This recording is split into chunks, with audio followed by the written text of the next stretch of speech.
नमस्कार दोस्तों, आज हम पढ़ेंगे बौद्ध धर्म के बारे में। बौद्ध धर्म दो भागों में विभाजित क्यों हो गया? बौद्ध धर्म पहले इतना शुरू में मजबूत था, छठी शताब्दी तक में बहुत बहुत ज्यादा मजबूत था बौद्ध धर्म। लेकिन आगे चल के बौद्ध धर्म विखंडित क्यों हो गया? क्यों आगे चल के और कम कम होते गया? और बौद्ध धर्म का उदय क्यों हुआ? बौद्ध धर्म की जीवनी के बारे में सब कुछ इसका देखेंगे। तो देखिए, पहले बौद्ध धर्म की थोड़ा जीवनी देख लें। बौद्ध धर्म की जीवनी के बारे में मतलब कि उनके परिचय देख लें, क्या कैसे रहा। तो बौद्ध धर्म का बौद्ध धर्म के संस्थापक गौतम बुद्ध को ही माना जाता है। और इनके पिता शुद्धोधन थे, जो कपिलावस्तु के थे, एक प्रमुख थे, वहां गणराज्य के प्रमुख थे। इनकी माता का नाम था महामाया। महामाया था।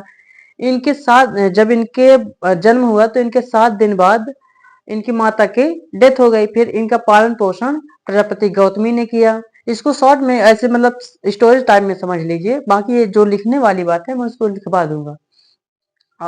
और इनका पालन पोषण इनकी प्रजापति गौतमी मौसी थी, उसने इनकी मतलब पालन पोषण किया। फिर इनका विवाह 16 साल की जब उम्र हुई इनकी, जब इनकी 16 साल की उम्र हुई तो इनका विवाह कर दिया गया। इनका यशोधरा से एक विवाह कर दिया गया। यशोधरा से जब विवाह हुआ तो एक बच्चा पैदा हो गया। फिर इनके एक बच्चा पैदा हो गया। तो इन्होंने शॉर्ट में इसको जीवनी को बता रहा हूँ, बल्कि बाकी एक पहले इनका पार्ट बना चुका हूं मैं। फिर जब इनका विवाह हो गया तो एक राहुल राहुल नाम का लड़का पैदा हुआ, मतलब राहुल उसका नाम रखे। गौतम बुद्ध के लड़के का नाम क्या है? राहुल। और ये 29 वर्ष की अवस्था में ये मतलब को घर को छोड़ के निकल गए थे कि अब हम जा रहे हैं। अब वो जाने का रीजन क्या था उसके हम चार देखते हैं। देखिए, उन्होंने क्या पहले देखा, चार व्यक्तियों को देखा। उन्होंने चार व्यक्तियों को देखा।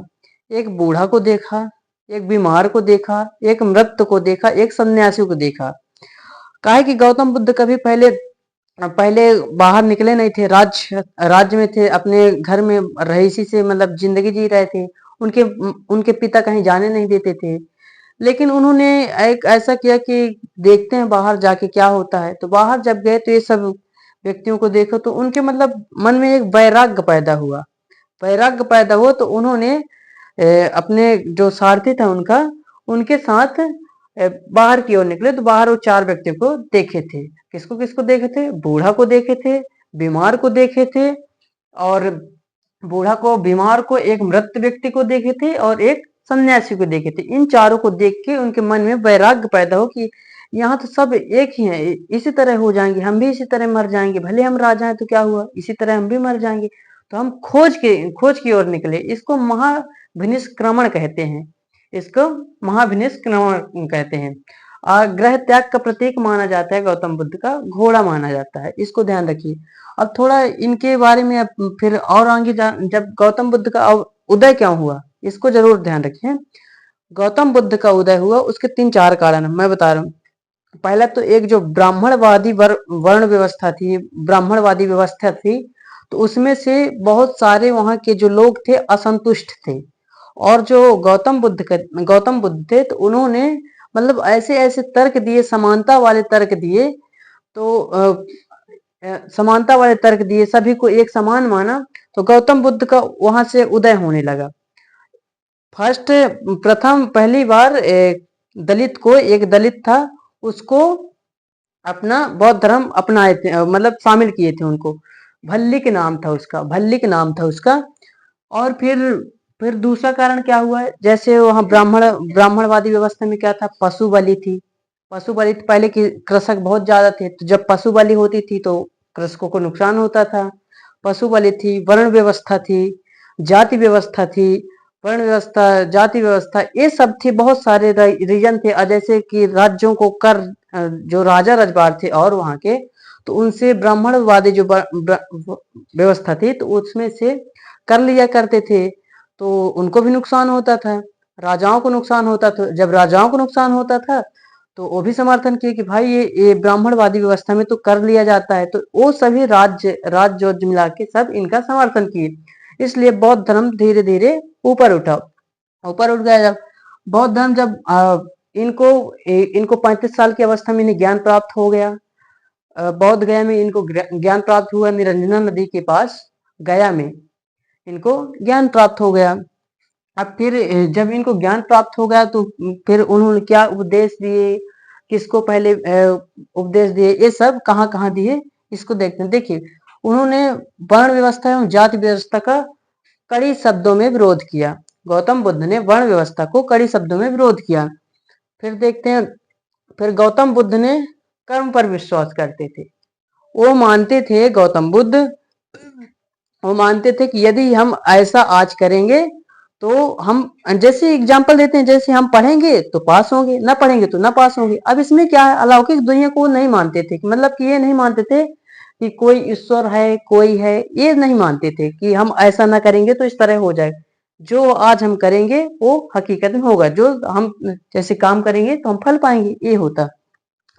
और फिर गौतम बुद्ध ने जब और थोड़ा उदय हुआ, गौतम बुद्ध का और थोड़ा उस क्षेत्र में प्रसारित हुए, वैशाली में, राजगृह में, ये सब पटना बिहार साइड, ये सब और ज्यादा वहां के जो राज्य थे उन वो भी संरक्षण दिए, इसलिए गौतम बुद्ध का उदय हुआ, बौद्ध धर्म का और ज्यादा प्रसार हुआ।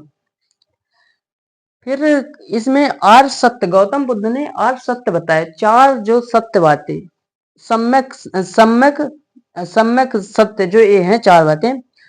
गौतम बुद्ध कहते हैं दुख ही दुख है, इस संसार में दुख ही दुख है। और फिर क्या कहते हैं, दुख का कारण है। फिर कहते हैं दुख का विनाश है या आवश्यक है। जो यदि दुख है मेरे पास तो उसका आवश्यक है कि उसका विनाश होगा, दुख है तो रास्ता भी होगा। फिर एग्जाम्पल पे जैसे देखते हैं हम, दुख ही दुख, मान लीजिए किसी के पास पैसा है, एग्जाम्पल अंबानी के पास बहुत पैसा है, बहुत पैसा, बहुत आसानी से जिंदगी जीता है, लेकिन उसके पास भी दुख है। क्या दुख है कि मेरा कहीं पैसा लुट न जाए, ये दुख है। अब मान लीजिए उसके दुख का कारण है, तो फिर ये भी लगता है कि क्या पता कौन पैसा लेगा, क्या कौन पैसा लिए जाएगा मेरा, कौन चोरी कर लेगा, इसका भी कारण है। और फिर दुख का निदान भी, यदि उसको पता चल गया तो उसको जेल भी करा सकता है। मतलब इसके चारों ये बातें सत्य हैं, ये तार्किक बातें हैं, ये आज भी नियम पे लागू होता है। आप देखते होंगे हमारे मोदी जी जाते हैं कहीं अंतरराष्ट्रीय मंच पे, तो क्या कहते हैं, हम युद्ध के देश, हम बुद्ध के देश से आए हैं, हमें युद्ध पसंद नहीं है। कहीं भी जाते हैं तो बौद्ध धर्म को याद करते हैं।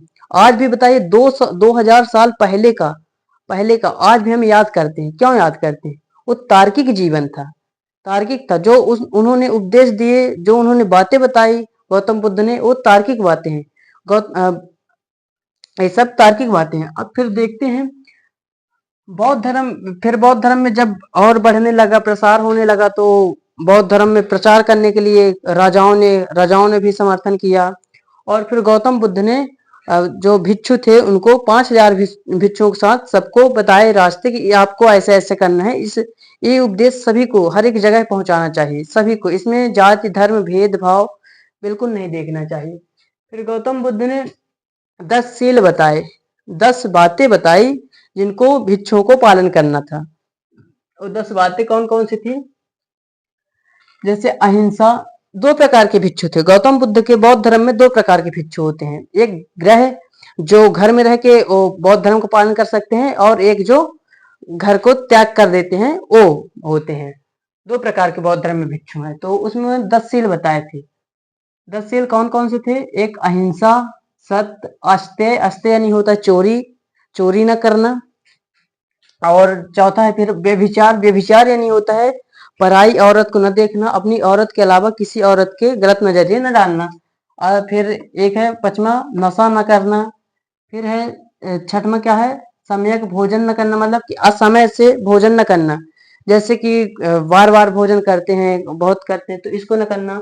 फिर सुख बिस्तर न सोना। ये जो मैं 5 बताया हूँ दोस्तों, ये जो 5 पंचशील ये मैंने बताया है, ये किसके लिए है, जो घर में रह के बौद्ध धर्म का पालन कर सकता है।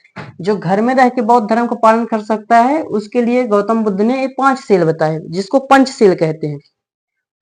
और ये जो मतलब ये सभी जो इनको भी जोड़ दिया जाए, इनको भी ये 10 सील जो हो जाते हैं, इनको उनको उन भिक्षुओं को बताए हैं गौतम बुद्ध जिन्होंने गृह त्याग कर दिया हो, अपना घर त्याग कर दिया हो और बौद्ध धर्म अपना लिया हो, जो भिक्षु बन गए हो, जो यात्रा वाले करते हो। जैसे देखिए उनको क्या बोले हैं, जो गृह त्याग कर दिए हैं उनके जो भिक्षु हैं, उनको बोले हैं असमय में भोजन न करना।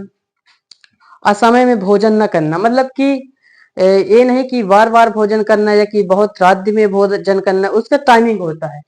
और फिर क्या बोले हैं, सुख का बिस्तर न सोना, मतलब कि सुख में सुखद जीवन अपना बिल्कुल पूरी तरह से रहीसी वाला जिंदगी न काटना, उन भिक्षुओं के लिए बोले हैं।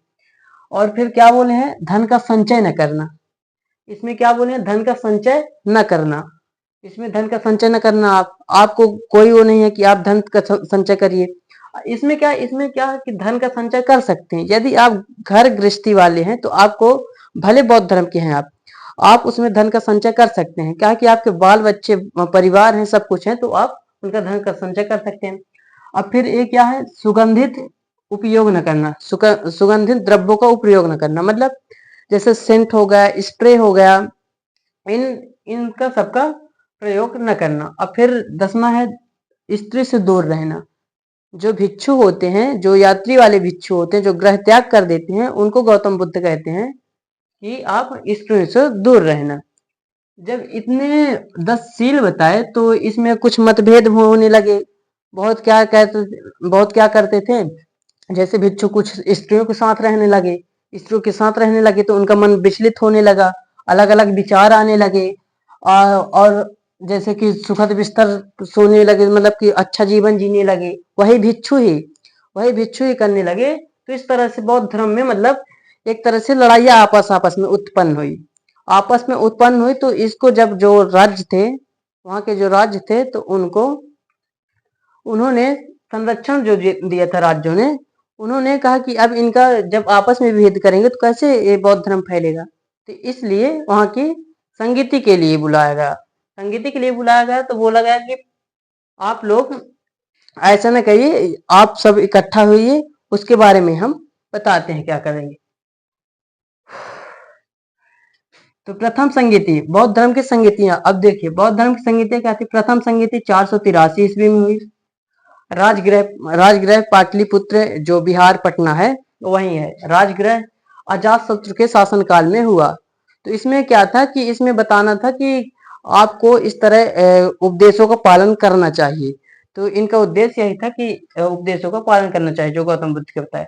तो इसमें भी कुछ मतभेद रहे कि कुछ माने कुछ न माने। फिर क्या था, फिर दूसरी हमारी संगीति हुई वैशाली में 383 में शासक कौन था, काला शोक था। वहां भी इनका संगठन अच्छे से नहीं बना, वहां भी लड़ाइयां बीच बीच में उत्पन्न होती रही आपस में भिक्षुओं के कि आप ऐसा क्यों करते हैं, आप धन का संचय क्यों करते हैं, आप धन का संचय क्यों करते हैं, आप स्त्री से दूर क्यों नहीं रहते हैं। इस तरह की मतलब ये विचार आने लगे थे। फिर तीसरी संगीति हुई थी 250 ईसा में। तो इसका क्या हुआ, इसका पाटलिपुत्र में हुआ था। इसका शासक कौन था, अशोक सम्राट आगे चल के बौद्ध धर्म को अपना लेता है कलिंग के युद्ध के बाद। अब फिर इसके बाद ये हो गया।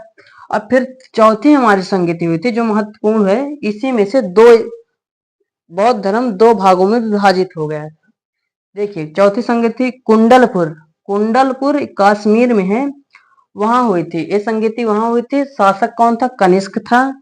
ये जब इसके उद्देश्यों में फिर 2 लोग जो इसका उद्देश्य था कि सभी साथ में रहे, तो वहां भिक्षुओं ने आपस में मतलब मतभेद लड़ाइयां कर ली। तो ये बौद्ध धर्म 2 भागों में विभाजित हो गया। बौद्ध धर्म जब 2 भागों में विभाजित हो गया तो कौन कौन से संप्रदाय निकले बौद्ध धर्म से। एक होता है हीनयान, दूसरा होता है महायान।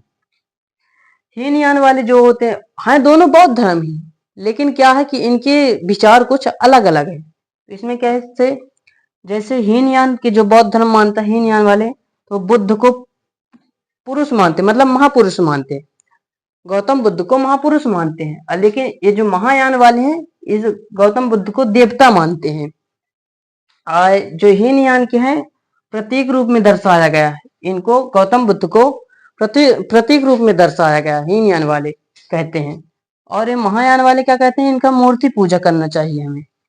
और जो हीनयान वाले हैं ये कहते हैं हमें तीर्थ यात्रा, मूर्ति एवं कर्म कांड का नहीं हम मानते हैं। ये कहते हैं हम कर्म कांड को मानते हैं, मूर्ति पूजा मानते हैं, सब कुछ ये बात करते हैं। फिर एक क्या है, जैसे हीनयान में क्या है, प्राकृतिक भाषा इनकी क्या है और पाली भाषा है, और महायान में क्या है, संस्कृत भाषा है। तो अब इसमें देखिए आप कि आधा जो हिंदू धर्म की रीति रिवाज इसमें आने लगी, बौद्ध धर्म में आधे हिंदू रीति रिवाज आने लगे, जैसे मूर्ति पूजा होने लगा, देवता को मानने लगे, इसमें संस्कृत भाषा आ गई, ये सब होने लगा था। फिर यहीं चल के आगे चल के कनिष्क के जो ये चौथी बौद्ध संगति थी, फिर आगे चल के ये महायान वाले गौतम बुद्ध को विष्णु का 9वां अवतार मान लेते हैं। गौतम बुद्ध को विष्णु का 9वां अवतार मान लेते हैं। फिर इसी तरह और इसके फिर दो संप्रदाय हो जाते हैं। गौतम हीनयान के दो संप्रदाय हो जाते हैं, इसके 3 संप्रदाय हो जाते हैं। दोस्तों आज थोड़ा तबीयत खराब है, तो अब आगे वीडियो हम नहीं बढ़ाना चाहते हैं। तो यही था गौतम बुद्ध का परिचय, सब कुछ परिचय देखा मैंने। उदय क्यों हुआ गौतम बौद्ध धर्म का उदय क्यों हुआ, उनके क्या क्या सत्य बातें नहीं बोली गौतम बुद्ध ने, उनका क्या विचार था, वो क्या उपदेश देना चाहते थे, समाज में क्या प्रस्तुत करना चाहते थे, इसके बारे में सब कुछ हम बता दिए हैं। तो कैसी लगी वीडियो आज आपको, हमको कमेंट में जरूर बताइए। थैंक यू दोस्तों।